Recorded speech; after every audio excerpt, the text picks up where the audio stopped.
یہ ہے وہ دن جس دن وہ بول نہیں سکیں گے.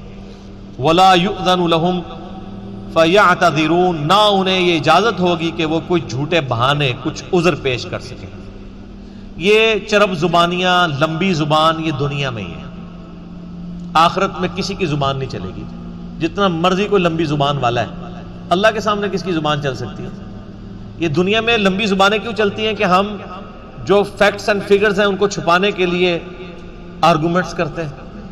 اللہ کے سامنے کون آرگومنٹ کر سکتا ہے کہ یا اللہ میری یہ مجبوری تھی، اس کی وجہ سے میں نماز نہیں پڑھ سکا؟ اللہ کو کون یہ بتا سکتا ہے؟ یہ دنیا میں کہا جا سکتا ہے جو رزق مانا بھی تو جناب عبادت ہے نا. یہ دنیا میں تو سارے ڈنڈیاں آپ مار سکتے ہیں. اللہ تعالیٰ کو کوئی کہانی کروا سکتا ہے؟ اللہ کو تو کوئی کہانی. تو اللہ فرماتا ہے کہ ان کو بولنے کی اجازت نہیں ہوگی. اور اس کی تفسیر تو پھر سورہ یاسین میں آتا ہے نا، الیوم نختم علی افواہہم وتکلمنا ایدیہم، ہم ان کے منہوں کے اوپر مہر لگا دیں گے، ان کے ہاتھ اور پاؤں، ان سے ہم کلام کریں گے، وہ ان کے کیے ہوئے اعمال کے اوپر گواہ ہوں گے. سورہ حمیم میں سجدہ میں آتا ہے کہ انسان اپنی کھال اور اپنے اعضاء سے کہے گا کہ تم تو میرے تھے، تم میرے خلاف بھی گواہی دینا شروع ہو گے، تمہیں کس نے زبان دے دی؟ تو کھال اور انسان کے جسم کے اعضاء بول کر کہیں گے ہمیں اس نے زبان دی ہے جس نے ہر ذی روح کو، ہر زندہ چیز کو زبان دی تھی. ان کا عذر قبول نہیں کیا جائے گا. وَيْلٌ يَوْمَئِذٍ لِّلْمُكَذِّبِينَ، تباہی ہے اس دن جھٹلانے والوں کے لیے. هَذَا يَوْمُ الْفَصْلِ، یہ ہے فیصلے کا دن. جَمَعْنَاكُمْ وَالْأَوَّلِينَ، جس دن ہم تمہیں بھی جمع کریں گے اور سارے اولین، اگلے جتنے گزر چکے ہیں تمام اگلوں اور پچھلوں کو اس دن جمع کر لیں گے. فَإِن كَانَ لَكُمْ كَيْدٌ فَكِيدُونِ، پس اگر تمہارے پاس کوئی چال ہے تو میرے خلاف چل کے دکھاؤ.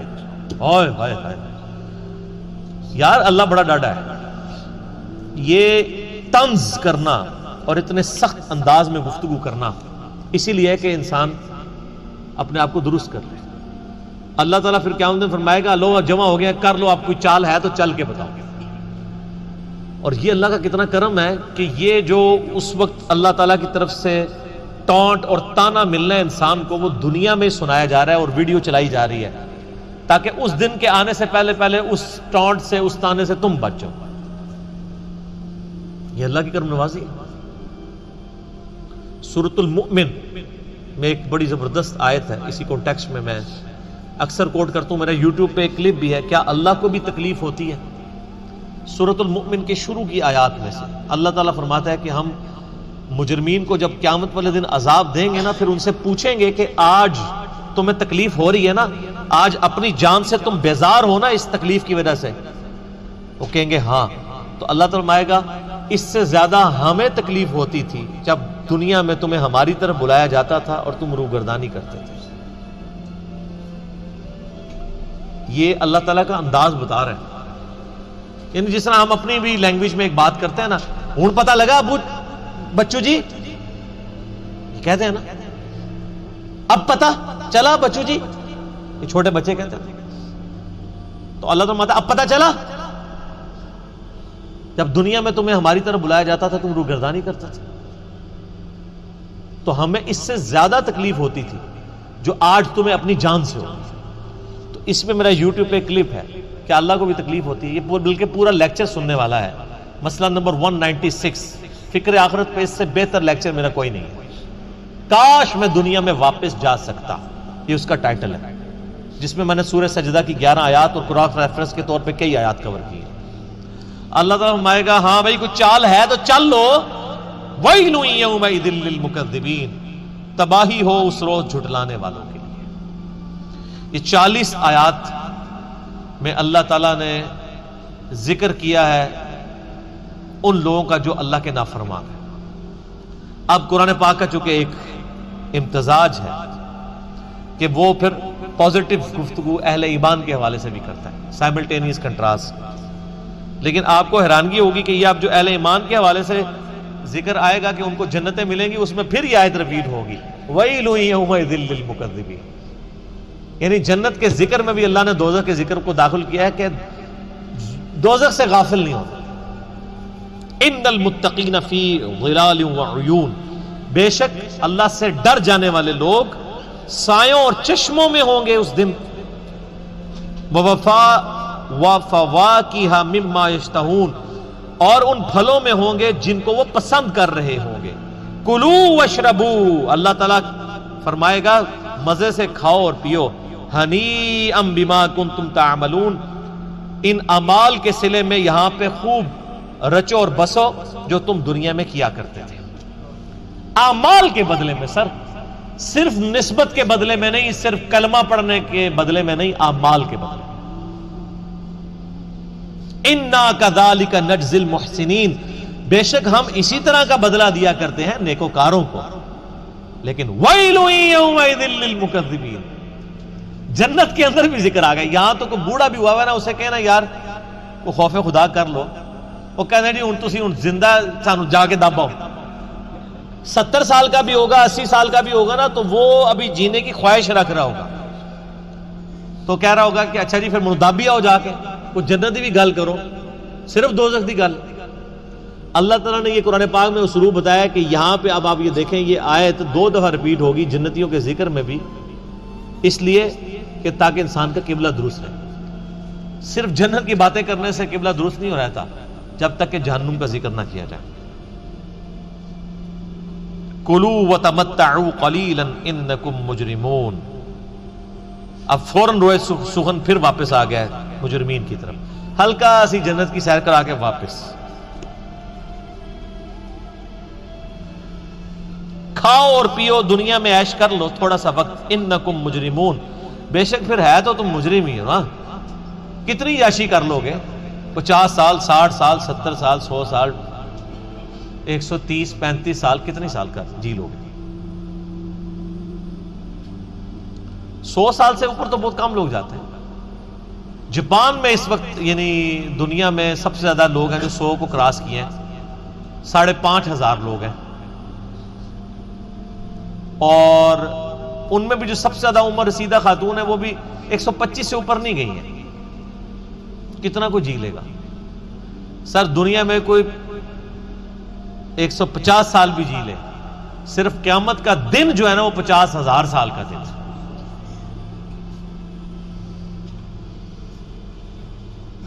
عذاب کی تو بات ہی نہیں ہو رہی، وہ تو کروڑوں اربوں سال کے لیے. صرف قیامت کا دن جو ہے نا وہ 50,000 سال کا دن ہے. صرف دنیا میں نافرمانی کے سبب قیامت کا دن ہی عذاب میں کاٹنا پڑ جائے نا تو یہ ان امیجنیبل ہے. 50,000 سال. اللہم اجرنا من النار آمین. وَيْلٌ يَوْمَئِذٍ لِّلْمُكَذِّبِينَ تباہی اور بربادی ہو ان لوگوں کے لیے جو جھٹلایا کرتے تھے. وَإِذَا قِيلَ لَهُمُ ارْكَعُوا لَا يَرْكَعُونَ اور جب انہیں کہا جاتا ہے کہ رب کے سامنے جھکو تو جھکتے نہیں ہیں. کیوں نہیں جھکتے؟ وہ کہتے ہیں کچھ بھی ہے یا اللہ تیرے محبوب کی امت سے.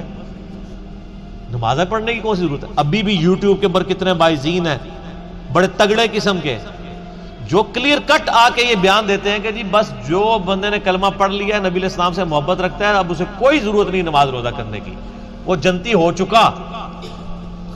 اور اس طرح کے جو واعظین ہیں نا سر، ان کی تقریروں کے اوپر جو نعرے لگتے ہیں نا اور کہیں نہیں لگتے، کیونکہ سستی جنت بیچ رہے ہوتے ہیں. اچھا انسان بھی کتنے بیوقوف ہیں، خود اپنی آنکھیں بند کیے ہوئے ہیں. انسان اگر خود تھوڑا سا تفکر کرے وہ بھی سمجھ لے گا کہ یار ایسا کرنے سے کیسے ہو سکتا ہے. دنیا میں بغیر محنت کے مزدوری نہیں ملتی، اور اللہ جس نے پیدا ہی مزدوری کے لیے کیا تھا، مزدوری سے مراد وما خلقت الجن والانس الا لیعبدون. اور اس میں امام غزالی نے بہت زبردست بات احیاء العلوم میں کیمیائے سعادت میں لکھی ہے کہ اگر تم لوگوں کا یہ ڈھکوسلا مان لیا جائے نا کہ اللہ تعالیٰ نے یہ سب کچھ بس صرف ڈرائی اینڈ پہ چھوڑ ہی دینا ہے، کوئی کسی کا حساب کتاب نہیں ہونا، کسی کو عذاب نہیں ہونا، تو تم یہ کہنا چاہ رہے ہو کہ اللہ تعالیٰ اور اس کے پیغمبر دنیا میں ٹھٹا کرتے رہے ہیں ہمارے ساتھ. نعوذ باللہ. ظاہر ہے پورا قرآن دھمکیوں سے بھرا پڑا کہ نہیں کرو گے تو رگڑا لگ جائے گا، تو یہ سب مذاق ہوتا رہا؟ ایسا نہیں ہے. تمہیں سمجھ نہیں آئی ہے سب. یہ ٹھٹا نہیں ہے، یہ بہت سیریس معاملہ ہے. جب اللہ کے سامنے جھکنے کے لیے کہا جاتا ہے تو وہ جھکتے نہیں. وَيْلٌ يَوْمَئِذٍ لِّلْمُكَذِّبِينَ تو بربادی ہے اس روز جھٹلانے والوں کے لیے. فَبِأَيِّ حَدِيثٍ بَعْدَهُ يُؤْمِنُونَ اب اس قرآن کے بعد کس اور بات کے اوپر ایمان لے کر آؤ گے؟ یعنی قرآن میں اتنی واضح دھمکیاں آنے کے بعد ابھی بھی کسی چیز کا انتظار ہے کہ ہمیں کوئی اس طریقے سے آگے بات سمجھائے تو ہم سمجھ جائیں گے؟ اللہ تعالیٰ ماتا ہے اس واضح دھمکی جو قرآن کی شکل میں نازل ہو چکی ہے، اس کے بعد اب کون سی چیز ہے جس کے تم انتظار میں ہو کہ اس کے بعد تم بات کو قبول کرو گے؟ جب اس کائنات کا مالک خود اپنے پیغمبر کے ذریعے اس کا کلام نازل ہوا ہے اور وہ خود دھمکیاں لگا رہا ہے۔ یہ نبی علیہ السلام کا کلام نہیں ہے، کلام اللہ ہے، آپ کی مبارک زبان سے نکلا ہے۔ کلام تو اللہ کا ہے، اس سے بڑی کوئی چیز ہو سکتی تھی کہ اللہ تعالیٰ خود دھمکی لگائے تو تب آپ کو یقین آئے اور مجھے یقین آئے؟ سب سے بڑی چیز یہی ہو سکتی تھی۔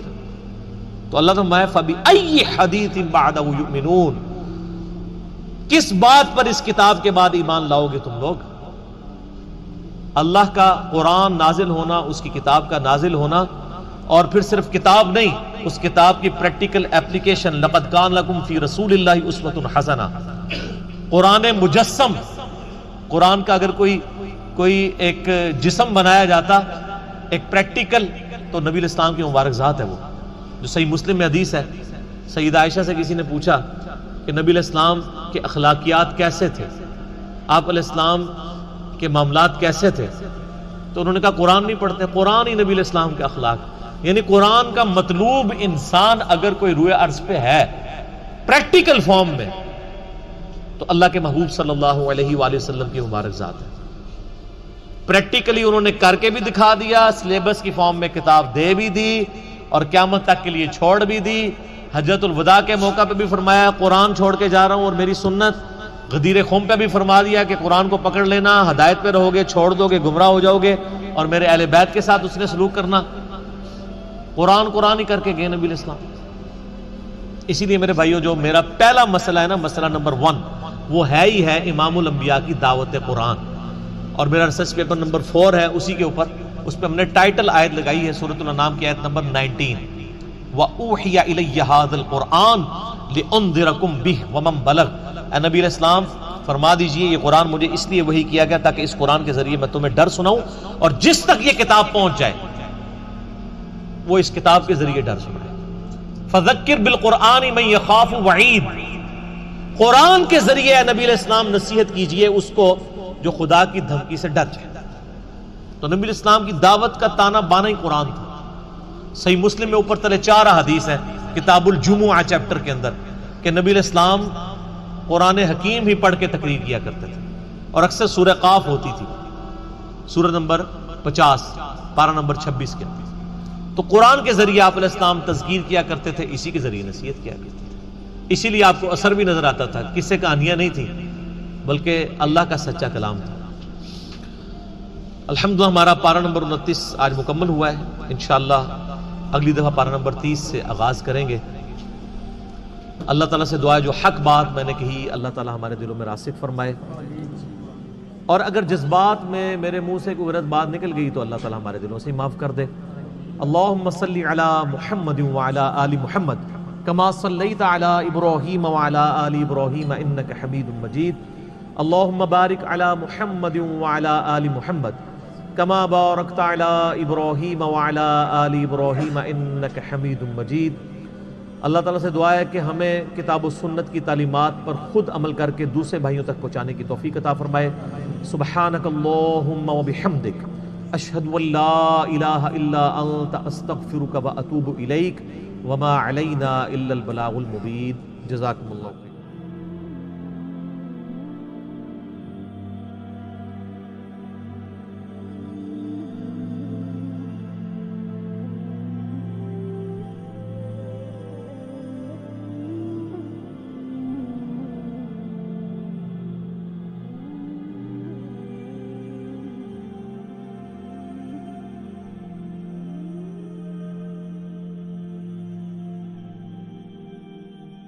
بہترین صدقہ جاریہ حاصل کرنے کے لیے اس ویڈیو کو شیئر کرنا مت بھولیں۔ جزاک